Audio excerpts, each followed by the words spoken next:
បាទសួស្តីលំអរជីលកាបាត់ដំបងជម្រាបសួរបងប្អូនខាងខ្ញុំមានលក់ស្បៃលក់ផ្លែ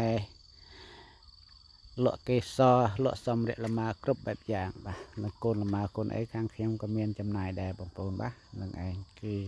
លម៉ើជីកាបាត់ដំបងបាទមានចំការខ្លួនឯងមានកន្លែងពិសោធន៍ខ្លួនឯងស្អីគ្រប់បែបយ៉ាងបាទនឹងឯងពិសោធន៍ពូជទាវទាំងពិភពលោកមានតាំងពីអង់គ្លេសអ៊ីរ៉ង់អារ៉ាប់រួមបាទបារាំងសេសបាទហ្នឹងឯងហើយមានពូជផ្សេងសម្រាប់ពិសោធន៍ទៀតមានបាហ៊ីកូនស៊ីប្រេមអមិតអាហានហើយគ្រប់ពូជបាទលើពិភពលោកដែលហើយលម៉ើស្រស់បាទហ្នឹងឯងនៅទីនេះខ្ញុំចង់និយាយថារុក្ខជាតិគ្រប់បែបយ៉ាងរស់រានមានជីវិតមកបានដោយសារសារធាតុចិញ្ចឹមវាគ្រប់គ្រាន់ហើយវាតែងតែផ្ដល់នៅផ្លែផ្កាគ្រប់បែបយ៉ាងឲ្យយើងសំខាន់សារធាតុចិញ្ចឹមវាគ្រប់ប្រអប់ទាំងនៅក្នុងដីបាទនៅតាមគល់វានៅតាមស្លឹកវាអីទាំងអស់ហ្នឹងសារធាតុចិញ្ចឹមគ្រប់ប្រអប់សារធាតុចិញ្ចឹមគ្រប់វានឹងផ្ដល់ឲ្យផ្លែផ្កាឲ្យយើងបាទហ្នឹងឯងសារធាតុចិញ្ចឹមកើតមកខ្លួនឯងវាមាន3យ៉ាងកាបូនអុកស៊ីសែនឌីស្ត្រូសែន3យ៉ាងនេះវាកើតមកខ្លួនឯងបើមួយណាខ្វះក៏មិនបានបាទខ្វះក៏មិនបានដែរវាកើតមកដោយស្វ័យវត្តហើយអុកស៊ីសែនខ្វះក៏មិនបានបាទវាកើតមកនៅលើពិភពលោកយើងហ្នឹងដូច្នេះវាមានសារធាតុបន្ថែមទៀតមាន NPK កាល់ស្យូមម៉ាញ៉េស្យូមស្ពនធើជាតិដែកជាតិសង្កសីម៉ុងកូណេសអីហ្នឹងអាហ្នឹងសារធាតុអីបន្ថែមឲ្យវាជាសារធាតុចិញ្ចឹមរបស់វាបាទដូចយើងអញ្ចឹងបាទមានអីគ្រប់បែបយ៉ាងហើយទៅហើមដកអីហើយតែនៅក្នុង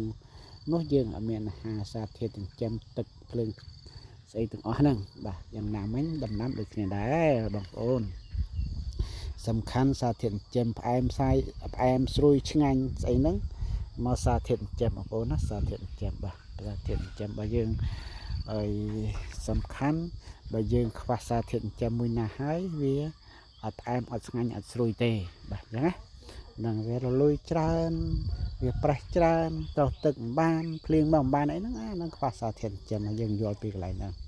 បាទហ្នឹងហើយបងប្អូនបាទដូច្នេះបងប្អូនស្វែងយល់ទាក់ទងសារធាតុចិញ្ចឹមហ្នឹងបាទដាំគ្រប់បែបយ៉ាងយើងត្រូវតែសិក្សាស្វែងយល់អំពីអាសារធាតុចិញ្ចឹមរបស់វាចិញ្ចឹម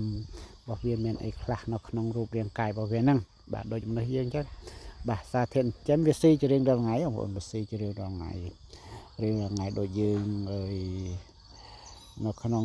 ចកានបាយយើងអញ្ចឹងមានអំបិលមានប្រហុកមានប៊ីចេងស្ករទឹកត្រីអង្គអីហ្នឹងវាអស់ជារៀងរាល់ថ្ងៃយើងបរិភោគជារៀងរាល់ថ្ងៃវាអស់ពីគីឡូយើងជារៀងរាល់ថ្ងៃរុក្ខជាតិដូចគ្នាដែរវាស៊ីនៅក្នុងដីហ្នឹងណាដីយើងវាអស់សារធាតុចិញ្ចឹមជារៀងរាល់ថ្ងៃវាបឺតដូចជាផ្លែហ្នឹងឧទាហរណ៍ផ្លែលម៉ើក្នុងមួយក្របនេះអស់សារធាតុចិញ្ចឹមអីខ្លះបាទហ្នឹងហើយយើងត្រូវបន្ថែមឲ្យវាវិញណាបងប្អូនអាទៅនេះឲ្យយើងត្រូវបន្ថែមឲ្យវាវិញបាទបន្ថែមវាវិញឲ្យទៅតាមវាតម្រូវការបាទយូរកាលយើងដាក់លើសហើយវ័យមួយអញ្ចឹងវាអត់ល្អទេបាទហ្នឹងឯងសារធាតុចិញ្ចឹមទៅមិនបានគ្រប់គ្រាន់សម្រាប់យើង